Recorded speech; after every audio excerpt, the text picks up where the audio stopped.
이탈리아 밀라노에 있는 한 병원의 사진입니다. 아픈 아이들이 어린이 병원에 있는데 창밖에 갑자기 배트맨, 스파이더맨이 나와서 부활절 선물을 전달하는 장면입니다. 아이들이 얼마나 놀랐을까요? 얼마나 좋았을까요? 쉽지 않은 일이죠.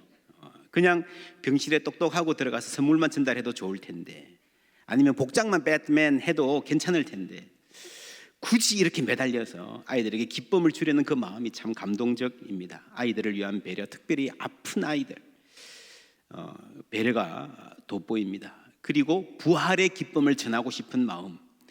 여러분, 그리스도의 부활이 왜 우리에게 기쁜 소식입니까?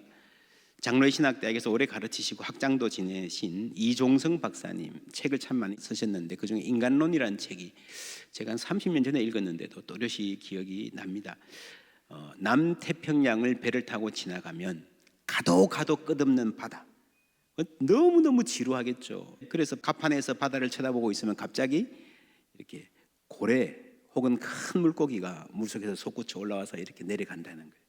그래서 그 무료한 바닷가에서 그 장면을 보다가 갑자기 섬광처럼 스치는 생각이, 우리 인생이 이와 같지 않은가.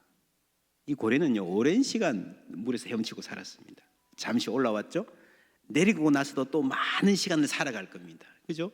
근데 우리 눈에 보이는 시간은, 우리가 인지해서 아는 모습은 잠시 물 위에 올라왔을 때의 그때뿐이다. 이게 우리 인생 아닐까? 우리는 어디서 와서 어디로 가는 걸까? 좀 오래 살았다 해도 지나고 보면 잠시인데, 정말 많은 분들이 눈 깜짝할 새에 인생이 지나갔다 그러잖아요. 그럼 그 눈 깜짝할 새의 인생이 전부일까? 죽어서 땅속에 묻힌다면 모든 것이 끝나는 건가? 성경은 아니라고 말합니다. 25절 함께 읽습니다. 진실로 진실로 너희에게 이르노니 죽은 자들이 하나님의 아들의 음성을 들을 때가 오나니 곧 이때라. 듣는 자는 살아나리라. 아멘. 죽은 자들이 하나님의 음성을 들을 때가 오나니 곧 이때라. 듣는 자는 살아나리라. 죽었다 하더라도, 이미 땅속에 묻혔다 하더라도 그것이 모든 것의 끝은 아니라는 말입니다. 여러분, 긴 인생의 한 토막이 끝났을 뿐입니다. 하나님의 음성을 들을 때가 올 것이고 듣는 자는 살아날 것이다. 그것이 부활입니다. 모든 믿는 자는 영광의 새 생명의 부활을 맞이할 줄 믿습니다. 그래서 그리스도의 부활이 우리에게 중요한 것입니다. 부활절 찬송 중에 이런 찬송이 있죠. 무덤에 머물러 예수 내 구주, 새벽 기다렸네 예수 내 주. 원수를 다 이기고 무덤에서 살아나셨네. 극이 못 가두네 예수 내 구주. 우리를 살리네 예수 내 주. 극이 못 가두네, 죽음을, 무덤을 하나의 감옥처럼 표현했습니다. 성경적인 아이디어입니다. 사도행전에 보면은 하나님께서 그를 사망의 고통에서 풀어 묶여있는 걸 풀은 거죠. 풀어 살리셨으니 이는 그가 사망에 매여 있을 수 없음이라. 여러분, 원수를 다 이기고 라고 할 때 그 원수는요, 사망입니다. 인류 최후의 원수, 최악의 원수, 그 누구도 어떤 사람도 능히 이기지 못한 최강의 대적 원수, 사망입니다. 이 원수는 우리 인생의 마지막 날에 그때 나타나서 우리를 끌고 가는 것이 아니라 우리가 살아있는 모든 순간에 그늘을 들이우고 삶을 비틀리게 만들어버리는 원수입니다. 이 세상에 존재하는 모든 전쟁, 모든 증오, 모든 비극이 직간접적으로 이 원수, 사망, 사탄과 연결되어 있습니다. 여러분, 죽음은요, 결코 자연스러운 과정이 아닙니다. 성경은 죽음은 죄의 결과고 모든 인간의 원수다, 정복되어야 될 원수다라고 말합니다. 여러분, 죽음에 대해서요, death and dying, 죽어가는 과정에 대해서 가장 많이 관찰하고 접하고 연구하고 가르친 사람은 시카고 대학교의 엘리자베스 퀴블러 로스입니다. 세계적인 학자죠. 이분은 죽음을 앞둔 수많은 환자들을 돌보고 임상하고 연구했습니다. 죽을 병에 걸렸을 때에 사람들이 어떤 반응을 보이는가도 아주 체계화했습니다. 그래서 죽음을 좀 더 담담하게, 우아하게 맞이할 수 있도록 돕는 일을 했고 상당한 성과도 있었다고 평가받습니다. 저도 이분의 책을 좋아하고요, 많은 도움을 받았습니다. 그런데 이분이 정작 자신이 암에 걸렸을 때 이 감당이 쉽지 않은 거예요. 그렇게 담담하지 못했습니다. 그래서 한 기자가 물었습니다. 선생님은 임종하는 많은 사람들 옆에서 그렇게 많은 희망을 주셨는데 정작 선생님은 죽음 앞에서 어쩔 줄 몰라 하시는 것 같네요. 로스 교수가 대답합니다. 지금까지 내가 말한 죽음은 타인의 죽음이었습니다. 동물은 철장 속에 갇혀있는 호랑이 같았습니다. 그런데 지금은 달라요. 그 호랑이가 철장 밖으로 나와서 나에게 덤비는 거예요. 바깥에 있던 죽음이 이제 내 살갗을 뚫고 들어오는 거예요. 겪어보니 전혀 다르네요. 여러분, 사망은 원수입니다. 자연스러운 현상이 아니에요. 모든 인류를 가두어 놓고 있는 힘입니다. 이 찬송가에서 말하는 무덤은요, 그 원수가 우리를 붙잡고 있는 감옥의 상징이에요. 여러분, 인류 역사상 가장 강고했던 최악의 감옥 아십니까?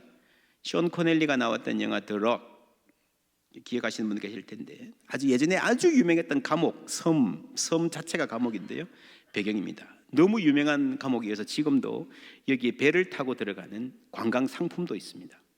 일군의 관광객이 들어갑니다. 그 요새 같은 엄청난 강고한 시설을 보면서 제잘 그리면서 감탄하고 있는데요, 이 패키지 안에 감방 문 안에 실제로 들어가 보는 장면이 있어요. 그래서 들어갔습니다. 근데 문을 잠굽니다. 이제 여행이 끝나고 열어줘야 되는데 안 열어줘요. 이 관광객들이 통째로 인질이 된 겁니다. 그래서 이 사람들을 인질 삼아서 진행되는 헐리우드 액션 영화인데, 이 영화는 샌프란시스코 앞바다에 있는 알카드라즈라는 감옥이 실제 무대가 되었습니다. 전설적인 마피아 알카포네를 비롯한 유명한 죄수들이 여기에 복역했죠. 탈옥이 절대 불가능한 감옥. 이게 뭐 경비도 삼엄하고 시설도 어마어마할 뿐 아니라 혹 빠져나왔다 하더라도 섬이니까 바다에 뛰어들어야 돼요, 나가려면. 그런데 해류가 빠르고요, 바닷물이 차가워 살아날 수가 없습니다. 그리고 상어가 득실거려요. 그래서 완벽한 감옥이라고 불렀습니다. 그런데 이 감옥에서 살아나가는 방법이 전혀 없는 것은 아닙니다. 뭘까요? 대통령이나 주지사가 사인하면 나올 수 있습니다. 그렇죠? 그걸 뭐라 그럽니까? 사면권. 대통령에게 사면권, 권력이 있는 거예요, 권력이. 여러분, 생과 사의 문제는요, 권력의 문제입니다. 어떤 군인이 근무하다가 중대장한테 야단 맞아요. 야, 너 왜 이렇게 해? 이 꼼짝 말고 있어. 그럼 움직일 수가 없습니다. 근데 장군이 왔어요. 사단장이에요. 너 이리 와. 그러면 어떻게 해야 돼요? 있어야 돼요? 가야 돼요? 사단장이니까 가야 돼요.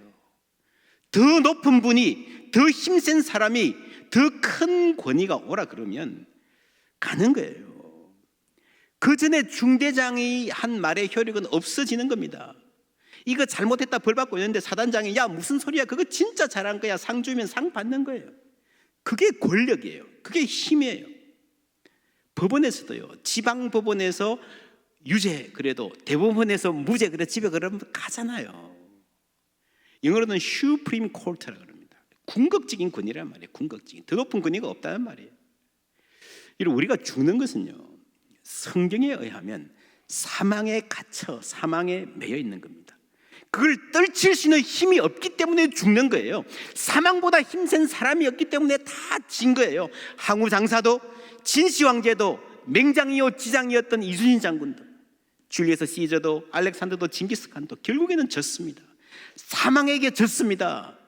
우리가 이길 수 있겠습니까? 택도 없습니다. 내 힘으로는 무덤이라는 감옥에서 나올 수 없습니다. 그래서 여러분, 인생이 허무한 거예요. 인생이 무상한 거예요.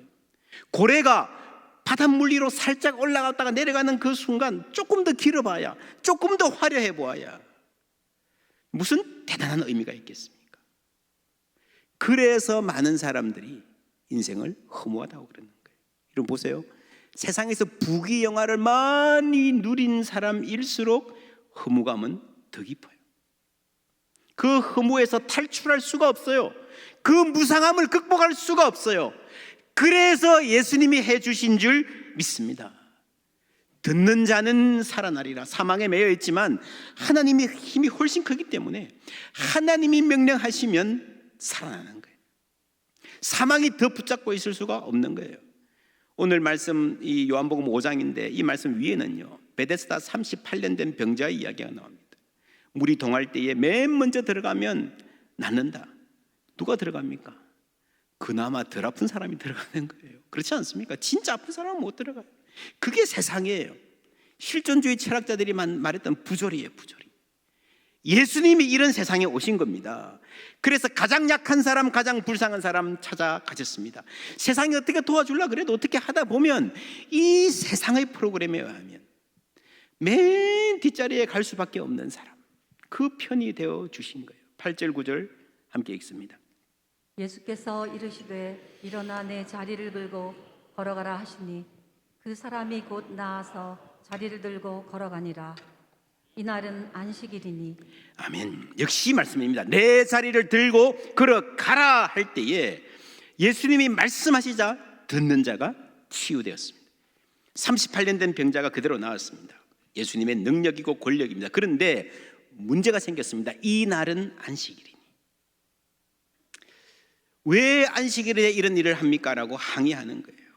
여러분, 38년이나 된 병자가 그 병에서 고침을 받았으면 기뻐하는 게 당연하지 않습니까? 감사하고 하나님을 찬양하는 게 당연하지 않습니까? 그게 여러분, 그게 본래 인간의 심성이어야 되는 거예요. 그런데 안식일 법을 어겼다고 공격하는 거예요. 여러분, 이것이, 이 마음이 바로 사망의 그늘이에요. 여러분, 사망의 권세 아래 있는 사람에게는 늘 불평이 있고 불만이 있고 증오가 있습니다. 그 안에 나는 옳다, 너는 틀렸다라고 하는 자기의의가 있는 겁니다. 가장 큰 죄입니다. 이런 사람은 자신의 옳음을 보여주려고 했지만 사실은 자신이 사망의 권세 아래 묶여 있음을 나타내 보일 뿐입니다. 너무 심한 말입니까? 그냥 교리의 차이, 자기들로 하나님 잘생기려고 그런 거 아닙니까? 아니에요.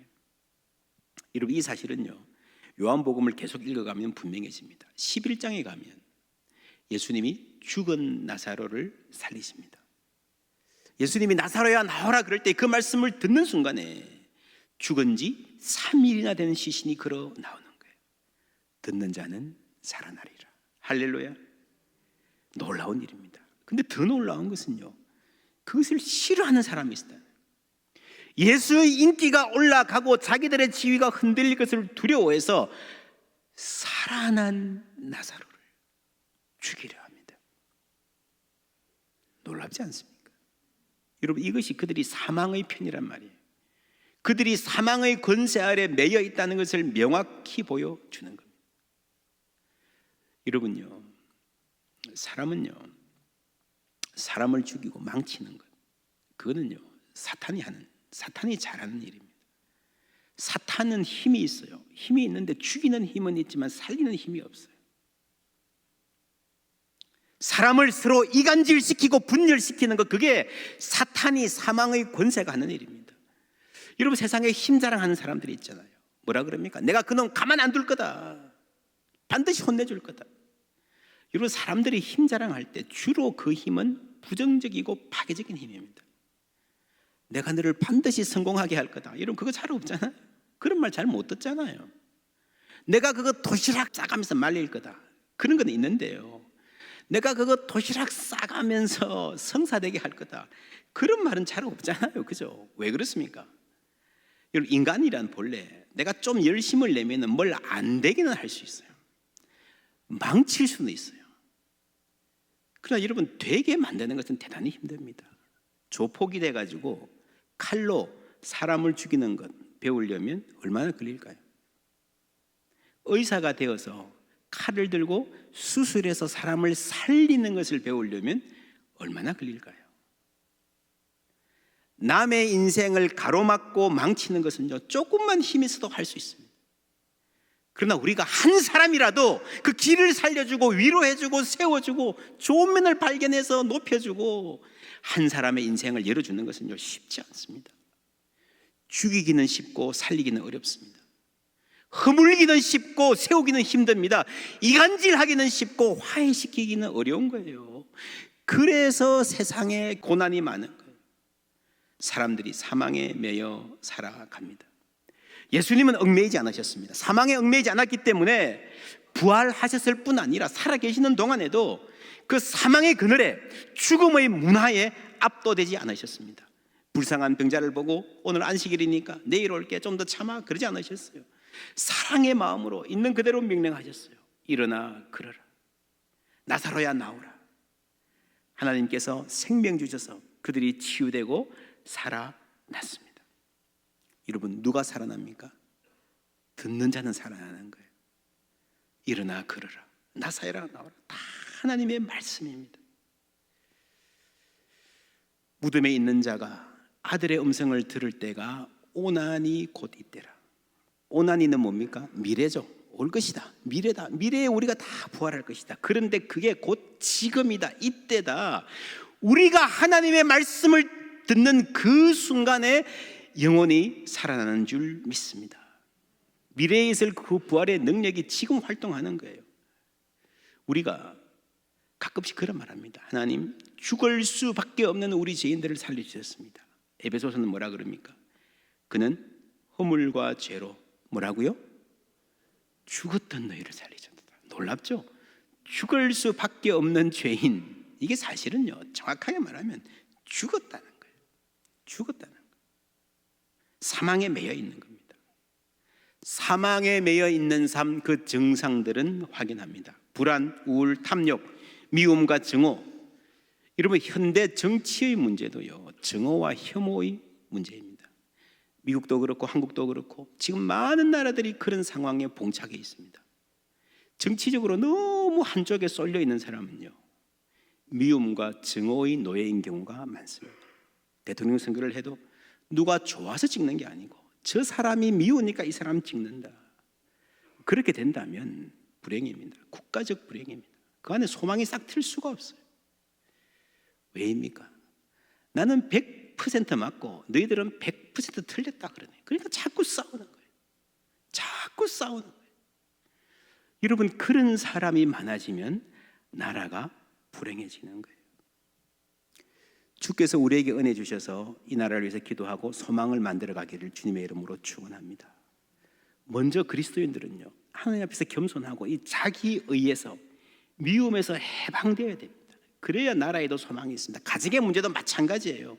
왜 여러분 가정이 어렵습니까? 내가 옳으니까 어려운 거예요. 내가 옳고 너는 틀렸으니까 자꾸 그러니까 서로 사랑해야 된다는 줄 알면서도 서로 힘들게 하고 있습니다. 부부의 문제도, 부자 간의 문제도 마찬가지. 그리고 여러분, 현대인의 가장 큰 질병은요, 중독입니다. 중독. 예전에는 없이 살 때는 뭐가 많이 없었어요. 뭘 먹고 싶어도 쓰고 싶어도 구할 수 없었으니까 중독될 것도 별로 없었어요. 아침부터 밤까지 뼈 빠지게 일해야 겨우 먹고 사는 시대에는 타락할 이유도 없었습니다. 그런데 오늘날의 사람은요, 이 허무와 중독. 가끔씩 여러분 신문 보면 재벌 3세들, 정말 유력자의 자녀들, 일 안 해도 충분히 잘 먹고 살 수 있는 그 사람들이 신문에 나와서 창피당하고요, 뭐 감옥 가고요. 아니, 쟤들이 뭐가 부족해서 저렇게 살까? 모든 것이 풍족하면요, 뭔가에 중독 안 되고 살기가 힘든가 봅니다. 물론 착한 사람들도 많습니다. 착하게 살려고 노력하는 사람들 참 많습니다. 근데 오늘 우리 시대에 착하게 살려고 노력하는 사람들 중에 우울증을 앓고 있는 사람들이 얼마나 많은지 모릅니다. 우리는 없이 살던 그 시절에 경제적으로 윤택해지면 행복해질 줄 알았습니다. 이제는 그것이 아니라는 것을 모두가 알게 되었습니다. 여러분, 인간의 문제는 얼마나 복잡한지, 인간이 행복하게 아름답게 살 수 있는 공식은 어디에서 찾을 수 있는지 아무도 대답 못하는 시대입니다. 얼마 전에 TV에 나왔던 한 장면 소개합니다. 당신은 지금도 없잖아요. 홍보해. 필요 없어. 익명의 기부인이 전 재산 113억 원을 내놓고 세상을 떠난 뒤 공개된 인터뷰에서 아내는 반지가 없었습니다. 빚 보증을 썼다가 결혼 반지까지 팔아야 했죠. 남편은 새 아들에게 상속 포기각서를 받으면서야 기부 결심을 알렸습니다. 걔네들 모르지 어쩐지. 지난달 99에 하나님의 부름을 받은 장흥복 장로는 의사로서 근검하게 살았습니다. 자가용 한 대 없었고 생일 잔치 한 번 열지 않았다고 합니다. 그렇게 모은 돈으로 고향 황해도에 학교와 교회를 짓고 싶었지만 생전에 이루기가 어렵자 전 재산을 한동대에 기부했습니다. 배워서 남주자는 한동대 표에 감명받아 벌어서 남주자를 좌우명으로 삼았습니다. 한동대는 그를 설득해 사후에는 공개해도 좋다는 허락을 받아낸 뒤에 인터뷰 영상을 제작했습니다. 내가 벌어서도 남주자. 자기 말씀은 결국은 암만 벌어봤자 갈 때는 한 푼도 못 가져가잖아요. 예, 이렇게 사는 분도 있네요. 이게 일반 TV인데 기독교 TV가 아니고 장로님, 권사님 이런 말이 나오는 것 자체가 이 어려운 시대에 참 감사한 일이죠. 모든 그리스도인들이 이 장로님 수준의 나눔을 실천해야 된다는 말은 아닐 수 있지만 적어도 우리가 예수의 생명의 능력이 우리 안에서 어떻게 힘을 발휘하는지 이 부활절에 되새겨야 할, 확인해야 할 중요한 내용입니다. 내 것 챙기고 내 배 불리고 내 자식 앞길 걱정하고, 그래서 내가 내 자식 챙기는 게 남의 자식 앞길을 가로막아도요 죄책감도 없고, 그렇게 살아가는 세상에 내 자식에게 줄 수 있는 것으로 남의 자식 공부시키겠다 이러면 놀랍지 않습니까? 이것이 생명의 능력입니다. 본래 교회의 역사는 이 생명의 능력의 역사였습니다. 여러분, 세계 역사를 통틀어서 가장 강력한 권한을 가진 군주 로마 황제였죠. 그런데 그 엄청난 파워 앞에서 전혀 꼼짝하지 않고 무릎 꿇지 않는 사람들이 있었습니다. 그리스도인들이었습니다. 황제의 권력이 크지만 그리스도의 권력이 훨씬 더 높고 영원하다는 것을 알았기 때문입니다. 결국 얼마 못 가서 그 황제도 그리스도 앞에 무릎을 꿇었다는 것을 우리는 역사를 통해 알고 있습니다. 26절 말씀 함께 읽습니다. 아버지께서 자기 속에 생명이 있음같이 아들에게도 생명을 주어 그 속에 있게 하셨고. 아멘. 아들에게 예수님께 생명을 주셨다 그랬습니다. 어떤 생명입니까? 우리도 생명이 있는데, 우리도 생명이 나 살아있는데. 근데 여러분 아십니까? 우리가 살아있다라고 할 때 그 생명은요 얼마 못 가서 사그라들 생명입니다. 지금도 사그라들고 있는 생명입니다. 봄에 벚꽃이 만발하면 그 눈부신 아름다움에 우리는 가슴이 설레입니다. 근데 지금 어디 갔습니까? 꽃이 떨어지고 땅바닥에 나뒹굴면요 신문을 보니까 청소하는 분들은 골치가 아프대요. 얼마나 이 벚꽃 떨어지는 계절이 얼마나 힘든 계절인지. 지나가는 사람들이 그래, 이거 이 꽃잎 너무 이 보기 좋은데 그냥 놔두시죠. 근데 그분들이 하는 말이, 지금은 보기 좋지만 이틀만 놔두면요 사람들이 밟고요 이슬도 내리고 비도 오고요 얼마나 시커멓게 막 흉한 오물이 되는지 모른다는 거예요. 그냥 둘 수가 없어요. 며칠 전만 해도 그렇게 눈부시게 아름다운 우리 마음을 설레게 하는 꽃잎이었는데, 그것이 우리가 가진 생명이라는 겁니다. 예수님께서 생명을 가지고 계시다는 것은 완전히 다른 말입니다. 고린도전서 15장이 부활장이죠. 이런 말씀 나옵니다. 기록된 바 첫사람 아담은 생명이 되었다. 이건 살아있는 존재란 말이에요. 벚꽃처럼, 지금 우리처럼 지금 살아있어요. 그러나 마지막 아담은 무슨 영이 되었습니까? 살려주는 영이 되었다. 할렐루야. 살려주는 영이 되었다. 요한복음 6장에 살리는 것은 영이니 육은 무익하니라. 육이 아무 소용없다는 말이 아니고요 우리를 살릴 수 없다라는 말이에요. 육체의 생명이 아무리 활발해봐야 여러분 사그라들게 마련이라는 거예요. 내가 너에게 이런 말은, 예수님의 말씀은 영이요 생명이니라. 예수님의 말씀이 생명입니다. 24절 말씀 함께 읽습니다. 내가 진실로 너희에게 이르노니 내 말을 듣고 또 나 보내신 이를 믿는 자는 영생을 얻었고 심판에 이르지 아니하나니 사망에서 생명으로 옮겼느니라. 아멘. 말을 듣는 거죠. 듣고 믿는 자는 영생을 얻었고 사망에서 생명으로 옮겼느니라. 여러분, 두 가지로 설명해요. 영생을 얻었고 내가 영생을 가진 겁니다. 사망에서 생명으로 옮겼느니라 하는 건데, 하나님의 나라를 우리가 옮아간 거예요. 하나님이 우리를 가지고 있는 겁니다. 여러분, 같은 구원을 두 가지로 설명해요. 내가 영생을 가졌다, 하나님이 나를 가지셨다. 뭐가 더 중요할 것 같아요? 하나님이 나를 가지신 겁니다.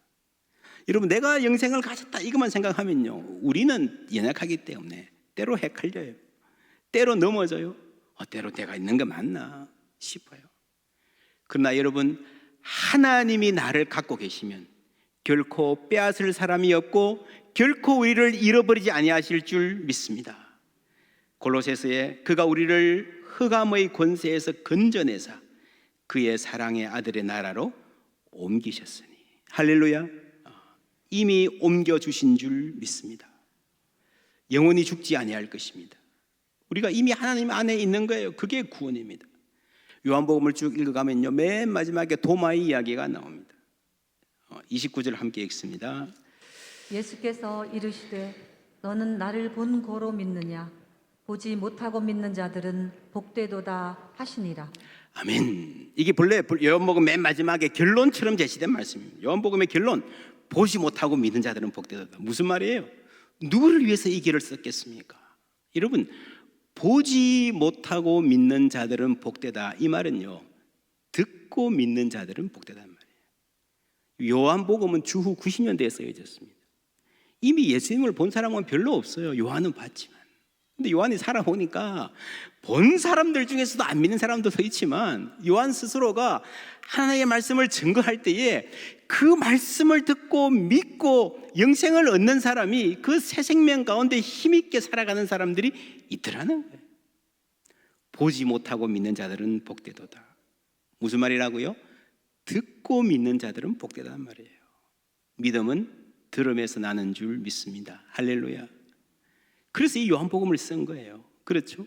이 요한복음이 쓰여진 2000년 후에 지구 반대편의 이 한국 땅에서 한 유대인 청년이 죽었다가 살아났다는 그 말씀이, 이것이 우리의 구원의 길이라는 복음을 믿고 영생을 얻고 삶을 바치는 사람이 줄 이어질 줄 누가 알았겠습니까? 그렇잖아요. 여러분, 이것은요, 오늘 우리가 예수 믿는 것은요, 로마 황제가 그리스도 앞에 무릎 꿇은 일보다 훨씬 더 놀라운 일입니다. 진실로 진실로 너희에게 이르노니 죽은 자들이 하나님의 아들의 음성을 들을 때가 오나니 곧 이때라. 여러분, 기가 막힌 말이에요. 오나니 곧 이때라. 듣는 자는 살아나리라.